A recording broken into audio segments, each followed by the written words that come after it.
Good morning, everyone, and welcome to today's webinar, Root Cause Analysis and Systemic Corrective Action. My name is Shannon Craddock. I'm the Programs and Accreditations Manager here at PJR, and I welcome you to today's webinar. I know your time is very valuable, so I hope you find today's content informative and entertaining. All participants have been muted to ensure sound quality. If you have any questions, please type them into the question or chat feature of GoToWebinar. And at the end of the prepared content, I'll answer as many questions as possible. One of the most common questions we get is if folks can access copies of these slides or a recording of today's webinar. And I'm pleased to inform you that yes, that's possible.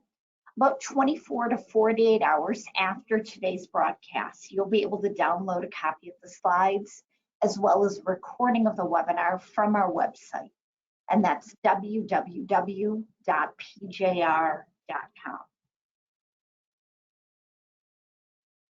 Just click on previously recorded webinars.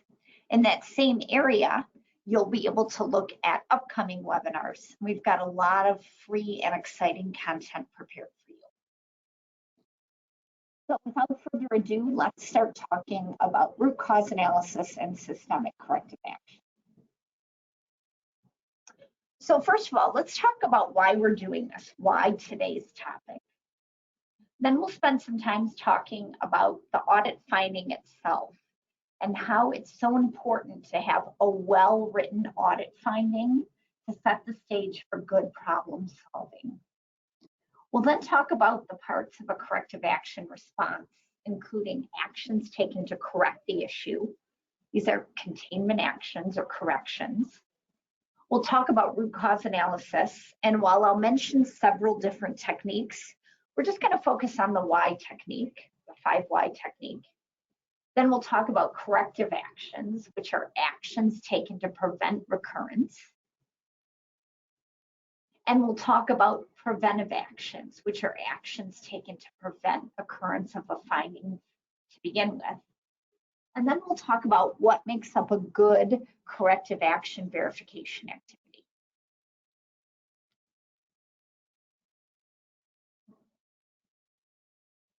So why this topic? This is actually one of our most popular webinars, and for good reason. It's really important. We really want your organization to improve. And there should be a strong correlation between how you do on a third-party audit and your overall quality record with your customers. So if through our audits we can drive improvement of your system, you should see improvement in your on-time, on-quality performance to your customers. Now, contrary to popular belief, the purpose of a management systems audit isn't to talk your auditor out of writing nonconformities. It's for you to accept the nonconformities that are valid, and we'll talk about what a valid nonconformity is versus one that isn't, and take sound corrective action for each and every valid nonconformity. And if you're taking good corrective action, that means you're preventing recurrence. And when we're preventing recurrence of issues, that's when we get to see the stronger correlation.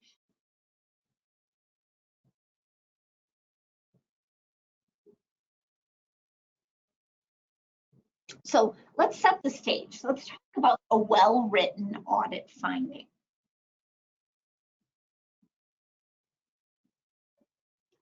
A well-written nonconformity needs to have 3 distinct parts: a statement of nonconformity, objective evidence to support that statement, and then a clear citation of the requirement that's not being met, whether it's from ISO 9001, ISO 14001, maybe the auditee's own management system, a customer requirement, a piece of legislation.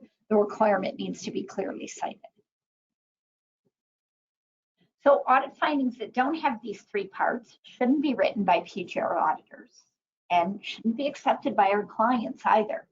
In fact, I'm here to tell you today that you're empowered to reject findings that don't contain these 3 parts back to your lead auditor and ask that they be rewritten.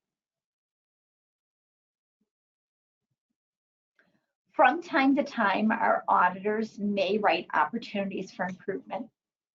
And if they do, they should exist only as statements or recommendations. There should not be a citation of a requirement that isn't being fulfilled, because if a requirement was not being fulfilled, it should be written as a nonconformity.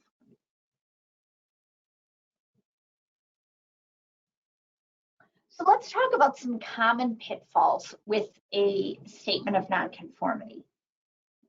And by far the one we see most often is that the nonconformity that's recorded isn't the true problem, but it's a symptom of the problem. So it's very important that the problem is expressed as an issue with the system. If the problem isn't expressed if the problem is expressed in terms of an individual or a very specific incident, it's at the symptom stage, and we want to avoid this. And I see third-party auditors make this mistake, unfortunately. But also when I'm doing my own auditing, I see that internal auditors often make this mistake.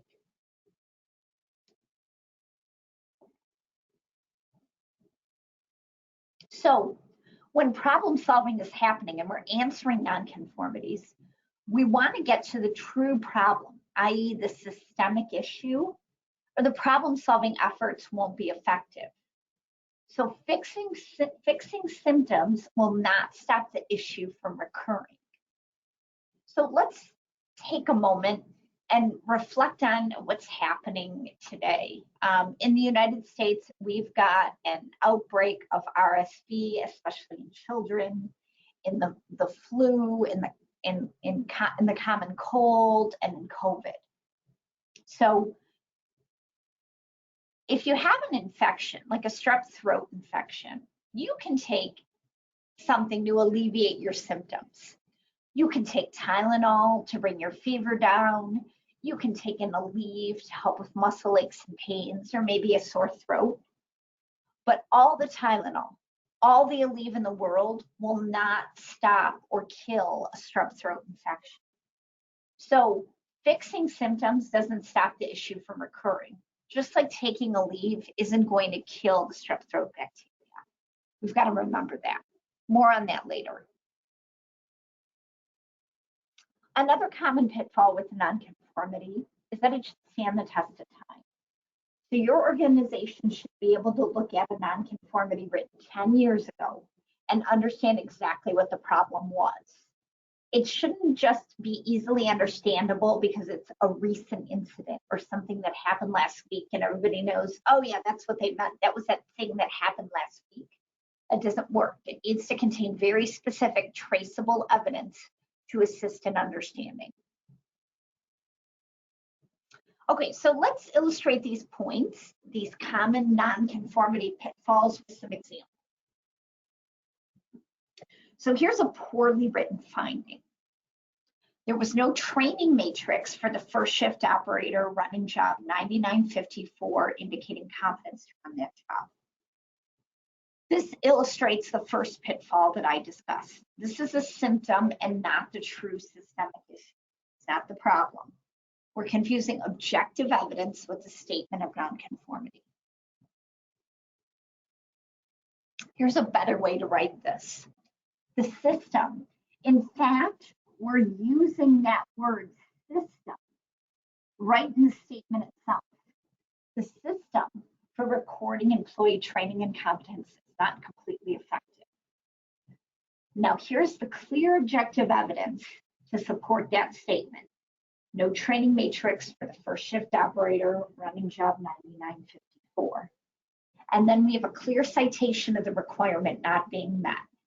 In this case, 9001-2015 72D. And you'll note here that we're citing as far out as we can to the subclause and then the suffix, letter D.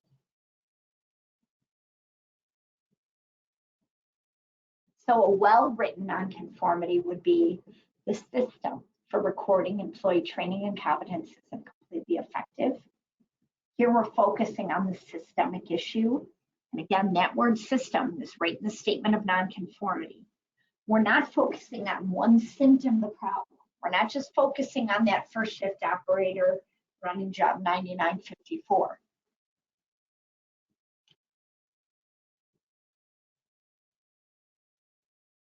Okay, example number 2. The quality auditor in the blue cell was using an uncontrolled form to record the results of first piece inspection. Again, we're focusing on a specific person, a very specific incident. This means that the statement of nonconformity is at the symptom level, not at the process level. Again, we're confusing objective evidence with the statement of nonconformity. A better way to write this: the document control system is not completely effective. And then the objective evidence to assist in understanding of a quality auditor in the blue cell using an uncontrolled form to record the results of the first inspection. And a citation of the requirement, this time in 9001, 2015, 7531A. And again, we're taking that as far out as possible. We're not just saying section 7 or 7.5, all the way out to the letter suffix.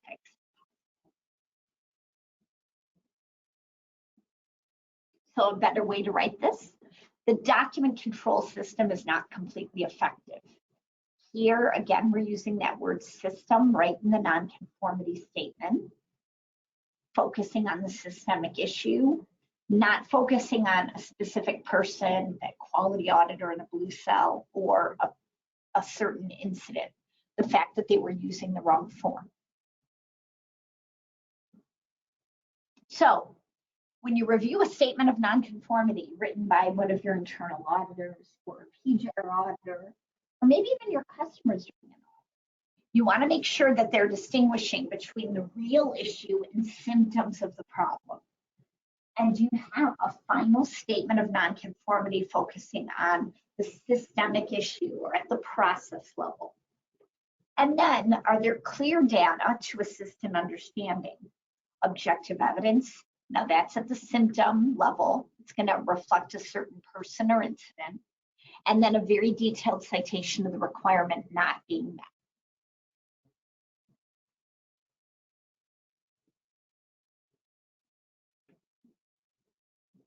Now, PJR has an internal document. It's our PJR Advisory 3 that requires all auditors to document any nonconformity in the way I just described. We also require all auditors to document any non-fulfillment of a requirement as such. So if they truly have a nonconformity, they shouldn't be telling you, oh, just fix it. Just, I know you'll take care of it. It's inexcusable for them to do that. There's really no benefit for you other than you get to tell your manager you got fewer NCRs, but you're not really addressing the root cause of the issue and preventing recurrence. You're just addressing the symptoms of the problem. And this really contributes to the diminishment of the integrity of accredited management system certification. And we're not going to see that correlation between audit results and improvement of your system, which is going to lead to a better on-time, on-quality record with your customer. So it is my expectation that all nonconformities written by PJR auditors need to be documented as I just described. And if they fail to do so, you're empowered to reject these at the closing meeting and ask them to rewrite them in the way I just described. Okay, so let's move on now. We've got a well-written nonconformity. We're convening our multidisciplinary problem-solving team. Folks from all disciplines are invited to attend. This is not just the job of the management representatives sitting in front of their computer 48 hours before the corrective actions are due. It should be a team effort to do the problem solving. Typically, we start with actions taken to correct. And these are called containment actions or corrections. And they're actions that are very specific to the symptom or incident. They're incident-specific actions. They're very important, and you want to take them as soon as possible to stop the symptoms from persisting. So just like you have a strep throat infection, before you get to the doctor and they prescribe an antibiotic,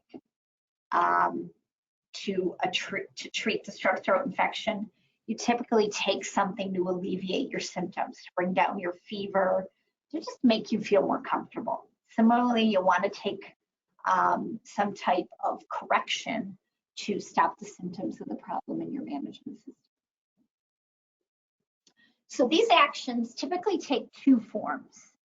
So something along the lines of, we calibrated the gauge that was found to be uncalibrated, or we controlled a form that was out of control or past its revision level, or adding a layer of inspection to catch any further recurrence of the issue.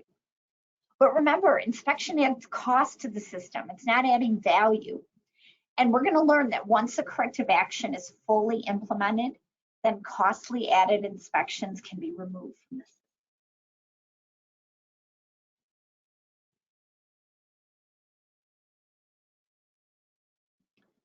The containment actions or corrections you take need to be very specific. So to follow up on the issues that we've been following since the beginning of today's webinar, an example of a correction for that first finding would be the training matrix for the first shift operator running job 9954 was updated to reflect his competency to run the job unsupervised. Or all copies of the uncontrolled form the quality auditor in the blue cell was using were destroyed. Corrections also need to include an extent analysis. So let's spend a few minutes talking about what an extent analysis or look across is. So our third-party auditor, the PGR auditor, may find one instance. They may find one gauge that's past due for calibration, or one training record that's not updated, or one purchase order that didn't have the appropriate level of approval. But how many more are there? In other words, what is the depth and breadth of the problem? So the PGR auditor has uncovered one or more examples of a non-conforming situation. One gauge out of calibration, a document that isn't controlled, a training record not updated. So a properly executed and well-written extent analysis would read something like this. We verified the two gauges found by the PGR auditor, 2458 and 1354. Both were conforming. Our extent analysis included the 213 other gauges in our facility. Only one was found to be out of calibration. It was calibrated and returned to service. No product was measured with this gauge since it was last in a known state of calibration. This is a really well done look across or extent analysis. We know that the PGR auditor found two gauges out of calibration, 2458 and 1354. The company verified those gauges and said, okay, even though they were past due for calibration, they were in a conforming state. We looked at every other gauge, and there's 213 of them in our facility. Only one, and we know which one it is by its identifier, was found to be out of calibration. So they calibrated it and returned it to service. And then they went and looked to see if that gauge had been used ever since it was last in a known state of calibration, which would have been its last calibration date. Fortunately, it was not, so they didn't have to do any product recalls.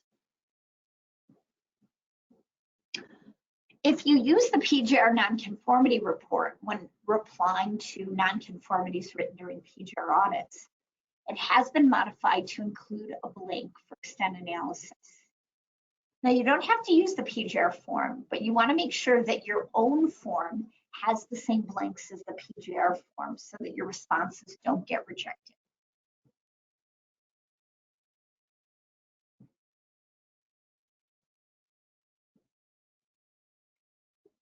Okay, so we've talked about how to write a good nonconformity to set the problem-solving team up for success. We've talked about corrections. Now let's move to root cause. So a common pitfall, and I would say if a nonconformity gets rejected for root cause, it's for this reason, is that the root cause restates the incident itself. This isn't acceptable. So what do I mean by this? Well, let's take a look at the examples we've been following through today's webinar. As a root cause, the organization may say, well, our organization just failed to update the training matrix for the operator running job 9954. Well, duh, we told you that when we wrote the finding. Clearly the matrix wasn't updated. You need to tell us why that didn't happen. We already know you failed to update it. Or the quality auditor in the blue cell didn't use the correct form to record the results of the first technical inspection. Again, genius, we already told you that. We know that. We wrote that in the objective evidence. You need to tell us why in your root cause analysis.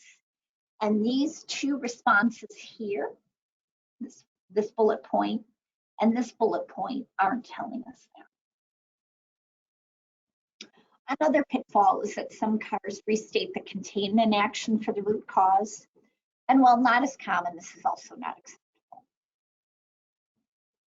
Okay, so if you've stopped paying attention and you've wandered away to check your email or your Instagram, this is the single most important slide in today's webinar. A good root cause analysis answers the question, what in the system failed such that the problem occurred? A good root cause analysis answers the question, what in the system failed such that the problem occurred? Again, the focus is on the system, not the incident. Now, it's possible that some problems may have multiple root causes. Some problems may have several possible root causes. If the root cause cannot be discovered, we have to take corrective action on all of the possible root causes. If the root cause has been found, you should be able to turn the problem on and off like a light switch. If you can't turn the problem on and off at will, then the root cause has probably not been found. So let me illustrate this with an example. I used to work in the automotive industry, and I worked in a facility that did plastic injection molding, and we had a dual cavity tool that made a part that went on GM vehicles.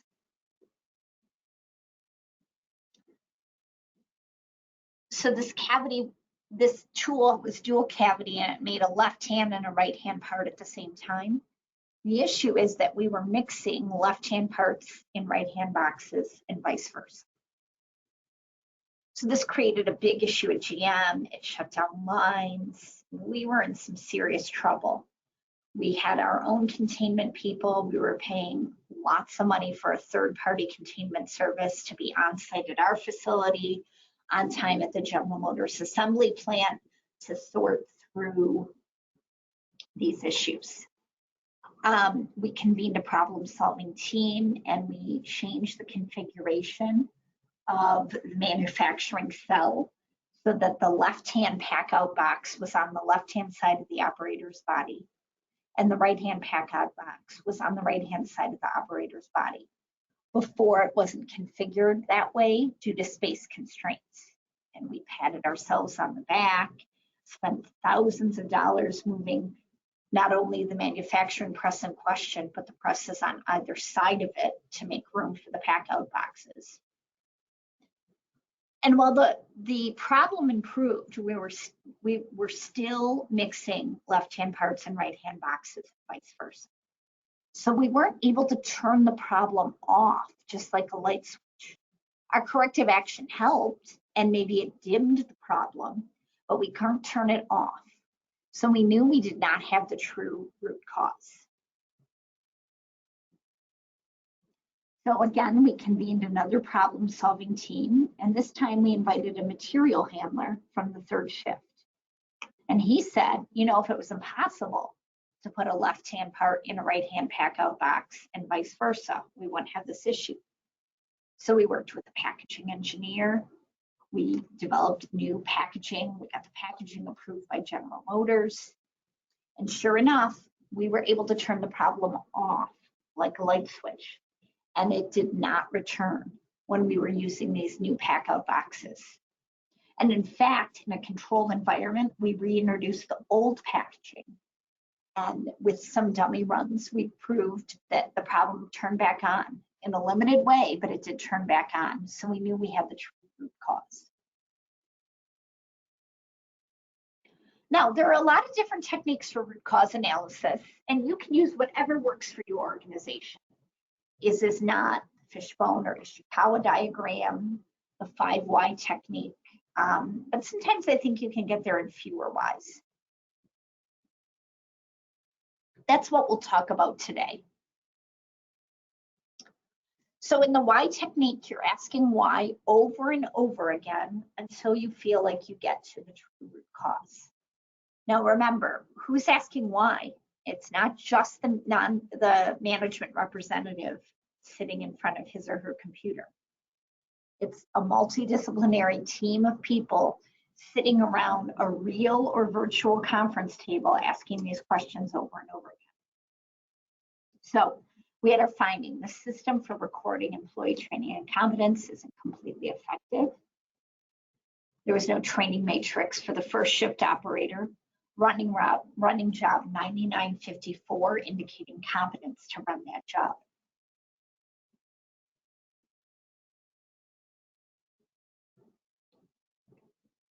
So why wasn't there a training matrix? Well, the first shift supervisor failed to update the training matrix as required by the first of the month. Well, why did they fail to do this? Why did they fail to do this? Well, before the end of the previous month, the HR manager would email the training matrix template to all the supervisors. But this didn't happen that month. Well, why didn't it happen? Well, the HR manager left the company before the end of the month and her supervisor didn't email the template. Well, why didn't her supervisor email the template? You'll note I'm asking why over and over again.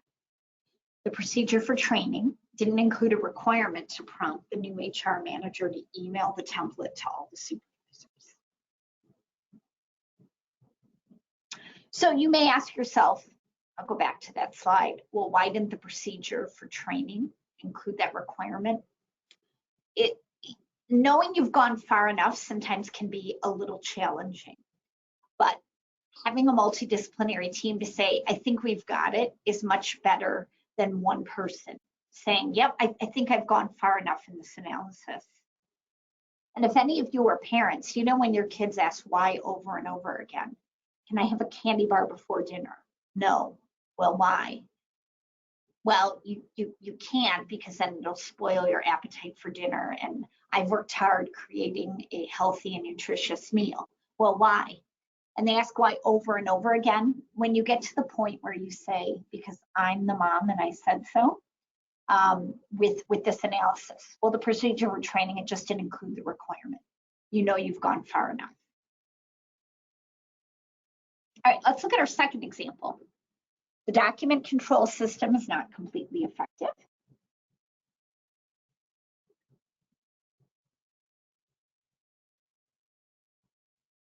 The quality audit in the blue cell was using an uncontrolled form to record the results of first piece inspection. First, why? Why were they using the uncontrolled form? Well, controlled hard copies of the form had been used in the blue cell, so the quality auditor resorted to an uncontrolled form. Well, why did they do that? Well, this person was not aware that when no hard copies of a particular form were available, the latest version of all forms could be accessed through the company's database. Well, why didn't they have this knowledge? Well, the quality auditor in the blue cell was not even given a username and password to access the database. Well, why weren't they? HR didn't have a policy to ensure all new hires are granted a system username and password. So this multidisciplinary problem-solving team felt they had gotten there in 4 whys.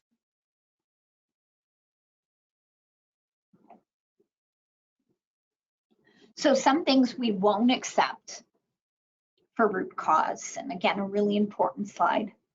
Oversight, we see oversight a lot. We misunderstood the requirement. Now, admittedly, I do have some tolerance for this on a first audit. So on your initial audit, you may not have understood the intent of a requirement, and in your third-party audit, the way the auditor asks the questions or explains the requirement to you makes it clear. but we won't accept, we misunderstood the requirement on surveillance audit 38. I forgot. Another ISO 9000 blunder. We had a client that wrote that for every single root cause. Our consultant messed up. Again, your consultant has nothing to do with maintaining your management system and making it a living, breathing thing in your organization, or human error. We get human error a lot, not possible. Something in the system allows humans to fail. Fix the systemic issue. All right, let's move on to corrective actions. They should address the root cause. They therefore should answer that very important question: what in the system failed such that the problem occurred? Many organizations give containment actions or corrections instead of corrective actions, and this isn't acceptable. So we see a lot of corrections repeated as the corrective action. Not only should they address the root cause or the systemic issue, but they need to be irreversible, and they need to involve a change in the system. So keep in mind that retraining is generally not a system change, nor are corrections. Also, in the automotive industry, corrective action should prompt changes to the design and process schema, the control plan, and may require a PPAP.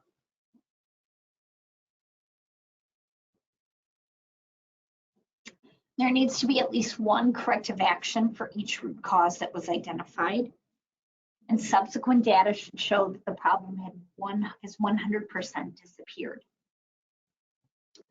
So we talked about packing left-hand parts into right-hand boxes.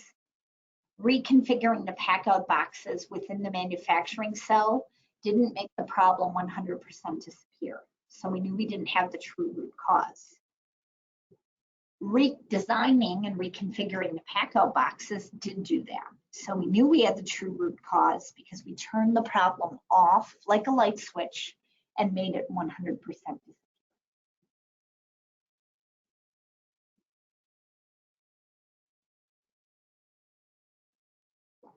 So let's take a look at the examples we've been following through.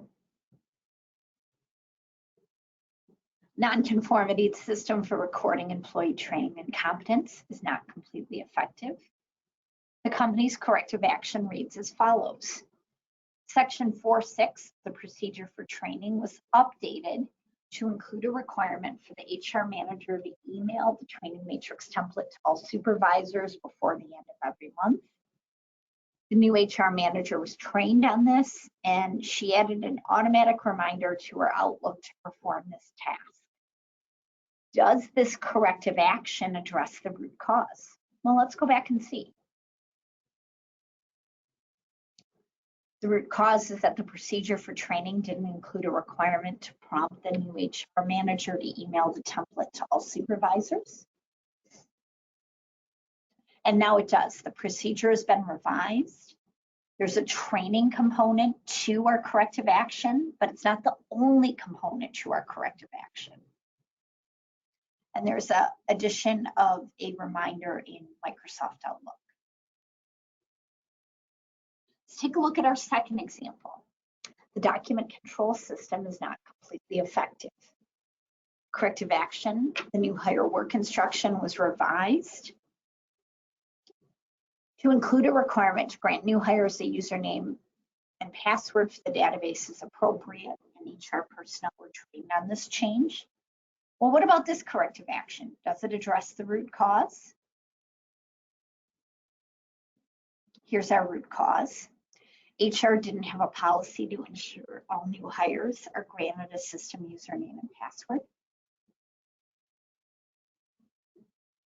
And now the new hire work instruction was revised to include a requirement to grant new hires a username and password.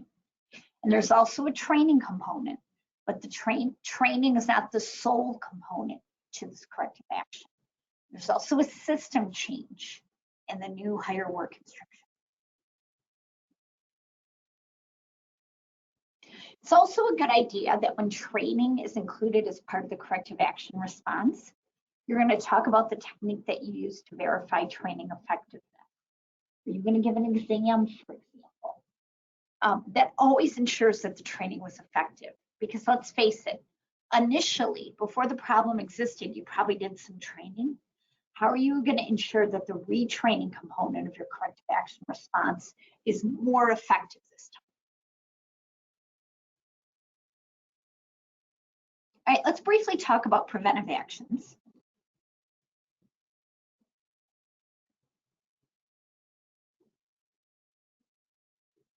Preventive actions answer one of two questions. What other systems exist that might have the same root cause present? Or what systems could I have had in place that would have prevented this from happening? So sometimes corrective action reports will put corrective actions for preventive actions. But remember, preventive actions address the future, not the past. So what could still happen, not what did happen.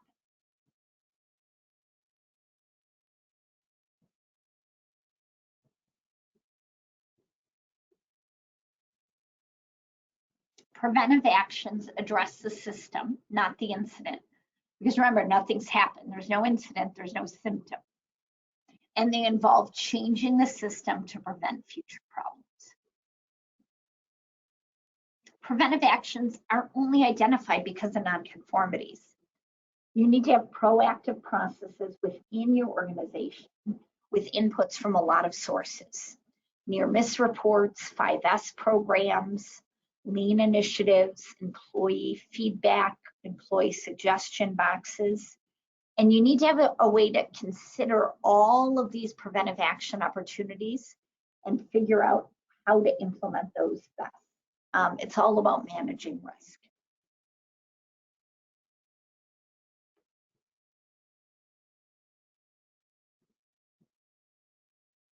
Finally, let's close out with the last component of problem solving, and that's verification.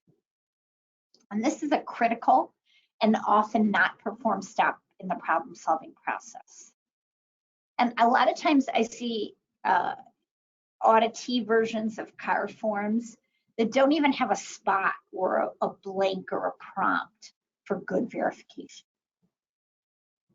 So in a sound verification exercise, what do you need to do? You need to make sure that the correction or corrective or containment was taken. There's proper root cause analysis, and you're able to turn the problem 100% off, like a light switch. The corrective action that addresses the root cause has been implemented. And if you have any corrections that were the type that is a costly added layer of inspection, you've removed them if you had those. So in the example that I gave where we were putting left-hand parts in right-hand boxes and vice versa, I mentioned that we had our own employees sorting through boxes in our facility, and we had a third-party containment company sorting through boxes at the assembly plant. Once we knew we had the true root cause and turned the problem off like a light switch, we could stop paying for that. We moved that costly added layer of inspection. And if appropriate, opportunities for preventive action have been considered. Understand that corrective actions, while meant to be irreversible, may sometimes be reversible. So when you're changing a system, it means that how work is being performed is changing. Let's face it, change is difficult. Systems may return to where people feel comfortable. So you need to continue to verify actions even after you get positive results on the first verification. So sometimes you need to keep things open on your log for a while and verify them multiple times to make sure that corrective action is still working. The goal shouldn't be to click things off your log as quickly as possible. It's to get multiple green lights where you see that, yes, this continues to work 90 days after corrective action implementation, 6 months after corrective action implementation, a year, up to 18 months. I'd like to acknowledge that some of today's slide content is provided by the IAOB. And I'll now open the floor to any questions or comments that you may have. Please feel free to type them into the question box in the GoToWebinar.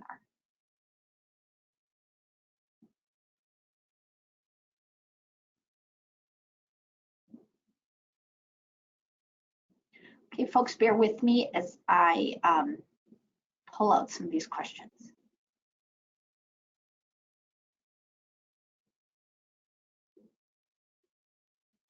So we don't email copies of the slides. Jonathan, you can download them from our website, www.pjr.com. Matt, a near miss report is something very common in a 45,001 system where there might be an incident or accident or possible incident or accident, and a near miss report is completed.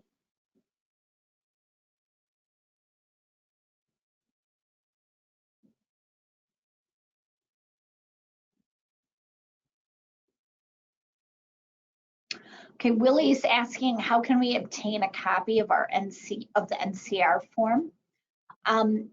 So if you've previously received a nonconformity from Perry Johnson, Willie, you can just look at the fields on that form. If you're pretty close to perfect and never have, you can call the office and ask for a copy of our audit report to be sent to you, and that has the template in there.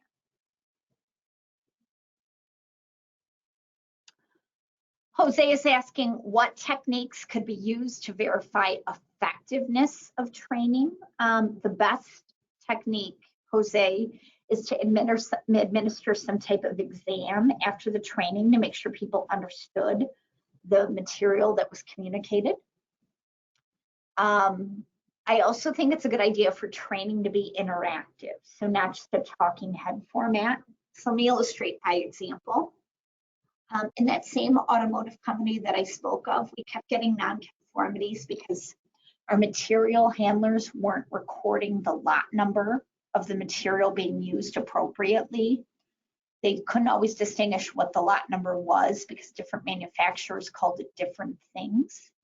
So in our training exercise, we pulled a variety of tags off of material, some which called the lot number, and others that called it maybe a manufacturing date.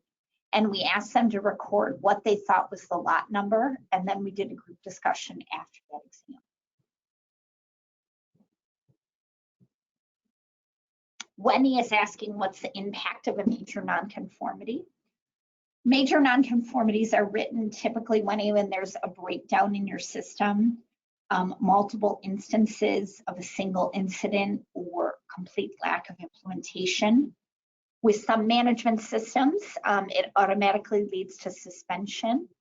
In other management systems, it doesn't, but most often a revisit is needed. Let me know if I'm not answering your question appropriately. Okay. Iman is asking if we can't find the root cause, what can we do?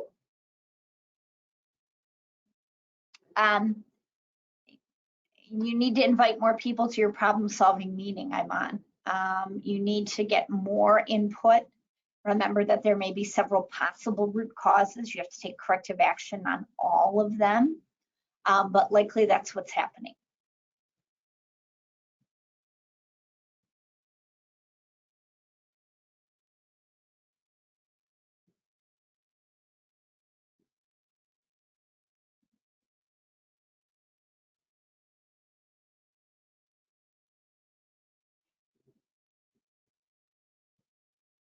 Jesse's asking if operator error is a sufficient root cause for supplier corrective actions. Jesse, I'm guessing that what you mean is you issue a SCAR to one of your suppliers and it comes back with operator error. If anything is sunk in from today's presentation, that's not an appropriate root cause. And I kick it back to your supplier to get them to identify the process issue that allowed operator error to occur. Maxine is asking, how does PJR handle recurring nonconformities? Maxine, I guess the context you're referring to is we've got an auditee that on surveillance 1, they have a nonconformity, and then it's repeated on surveillance 2. That typically means that the organization did a very poor job with problem solving initially on that first audit. And that's why those findings are repeating themselves in the second audit. So typically what we do is we'll elevate those nonconformities to majors, and we will write a second finding on corrective action, because obviously their corrective action isn't working. Otherwise, why were the findings repeated from one audit to next year's audit?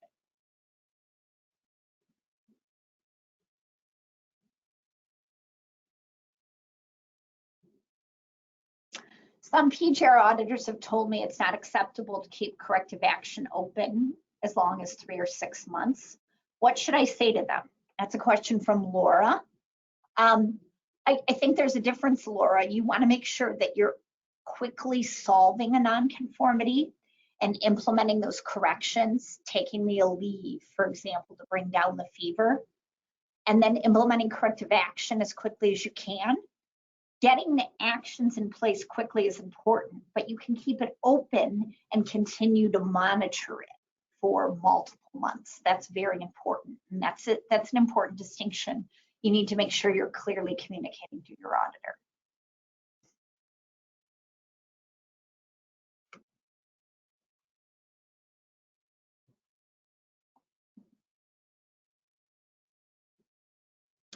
Salima is asking, how is human negligence handled in the root cause process? So it appears you're trying to make a distinction between human error and human negligence. So we have somebody intentionally making mistakes to sabotage the system. And if you identify that, I would expect that action is taken relative to that employee in terms of rehabilitation or possible termination of their role.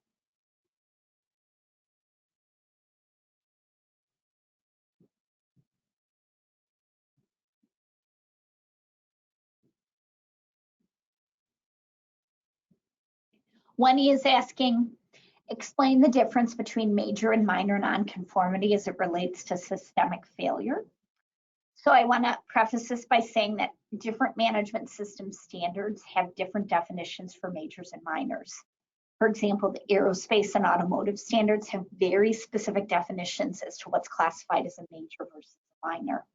But I will speak in general terms for this presentation and its larger audience. Typically, a major is a systemic failure, a breakdown. There's more than one example of something happening.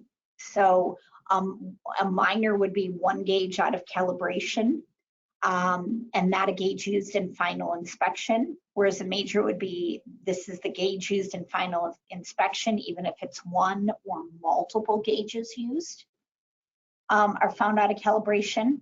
Another example of a major nonconformity would be a repeat finding from last year that rears its head again, meaning your corrective action was not acceptable. Or anytime there's a risk of suspect or non-conforming product getting to the customer.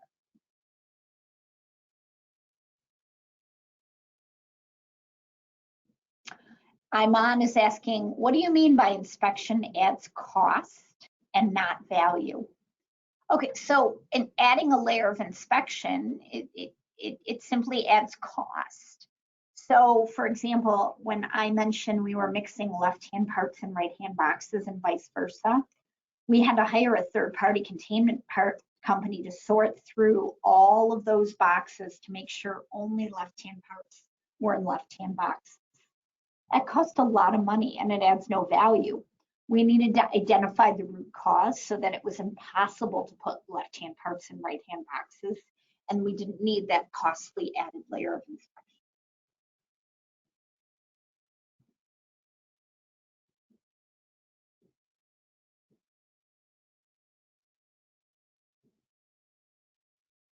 So Kip is asking a really interesting question that tends to come up a lot. Why is a nonconformity issued for one issue when it is determined not a systemic issue?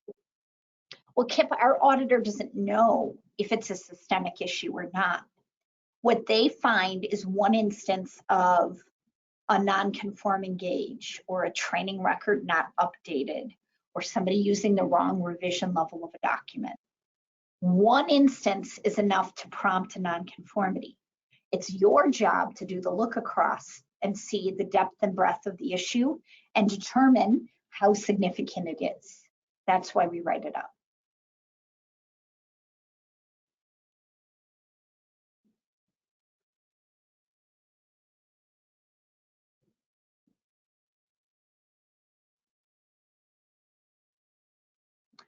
Tom, I may need some help with your question. If there was a human error turning a PO, which I'm assuming is a purchase order, to a SO, not really sure what is an SO.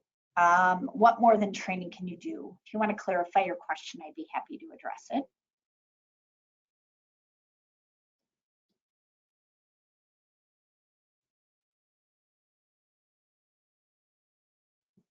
Ray's asking, why is human error or oversight not acceptable? People make mistakes. You can't develop safeguards against every possible scenario. And human error or oversight do happen. I can't argue that, Ray. What you need to do as an organization is understand where a lot of these mistakes are happening and implement safeguards in your system to prevent their occurrence. So adding error proofing into your processes. And if error proofing is cost prohibitive, what you may need to do is add extra layers of inspection to minimize those errors that are being made. But error proofing, poka-yoke is always the first option.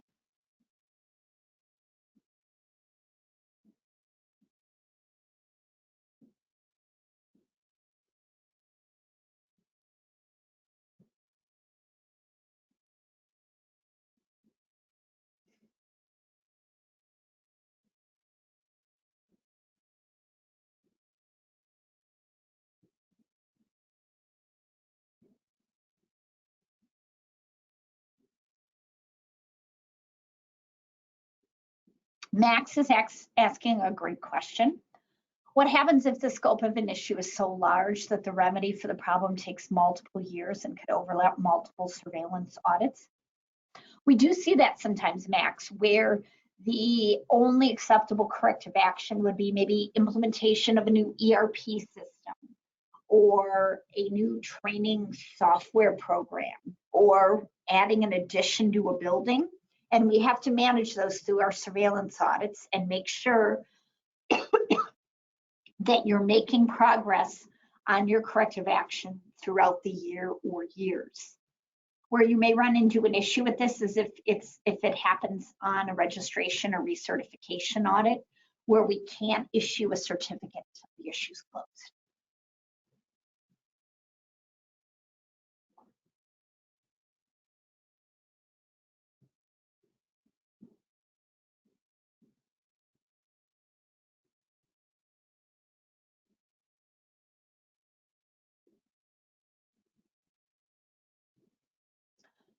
Rebecca's asking,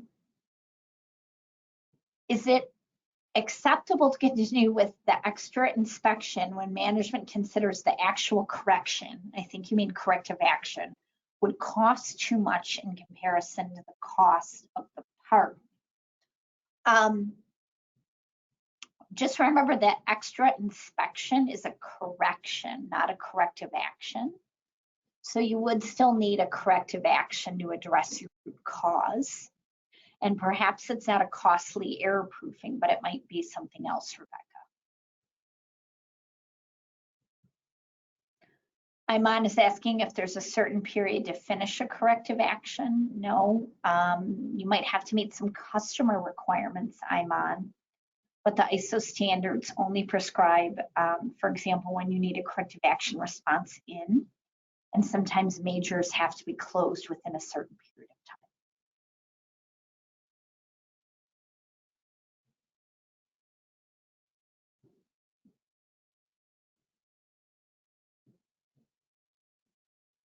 Douglas raises a good point that even 100% inspection is not always 100%.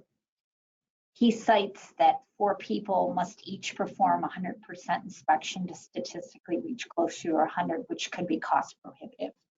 Yeah, that's exactly my point, Douglas. A costly added layer of inspection. Once you determine the true root cause and corrective action, that costly added inspection should be removed.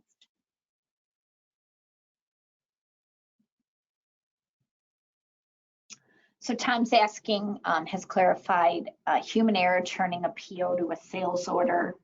What more than training can you do? Yet chances are you've already trained Tom. You state the wrong part was typed into the sales order. It wasn't caught on our 2-person check. I don't know if some revision to the software itself is possible, where maybe certain values auto-populate. I don't know.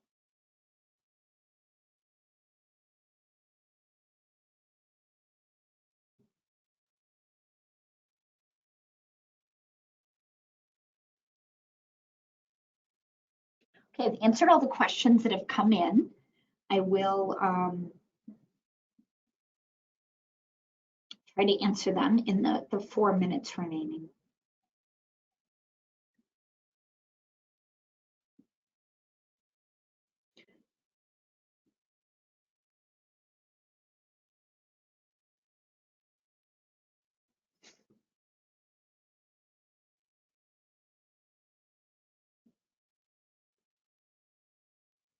Okay, Edward looks like he's making a statement. If the root cause points to a third-party processor, the root cause could be the third-party system is not completely effective. Okay, I'm not sure what your question is, Edward.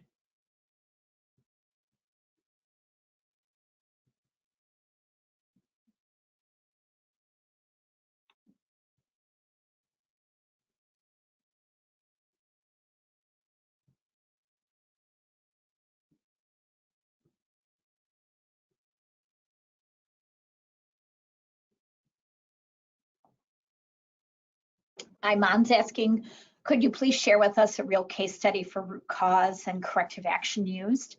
Iman, keep an example that I've provided 2 examples in today's training and provided an anecdote about a real life example in the manufacturing world. So if you want those in writing, you can download a copy of the slides.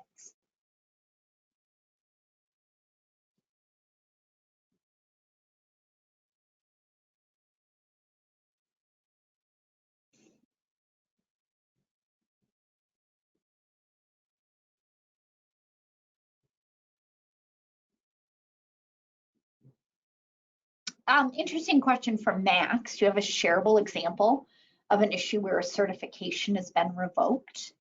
We're in the unfortunate position of having to revoke certificates. So let's talk what revocation means.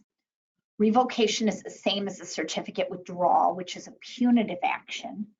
A certificate cancellation is a voluntary request from the client to cancel their certificate. They've decided they don't want to maintain the management system certification.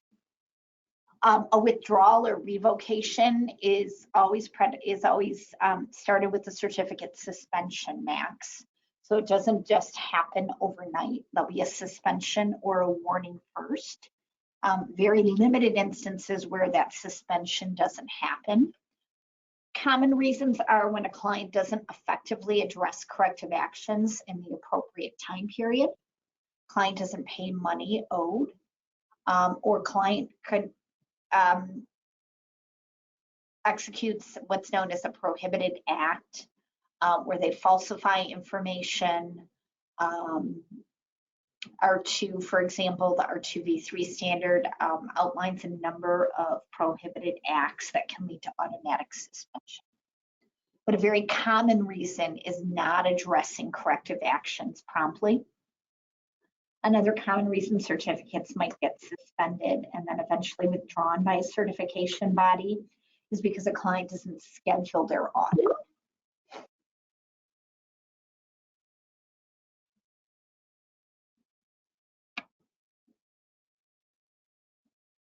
Okay, we've got 1 more minute.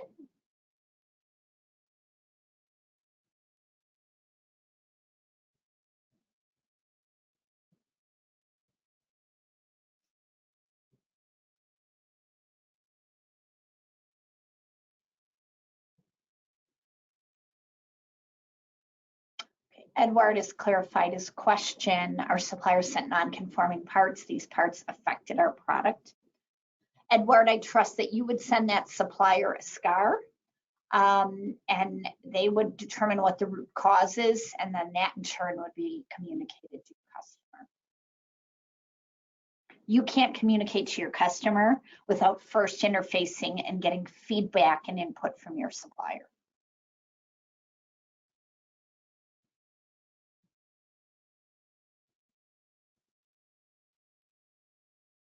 Okay, folks, we're out of time for today. Appreciate your attention, and I hope you found this webinar helpful. And we look forward to seeing you on future webinars. Check out pjr.com for exciting content coming in the new year.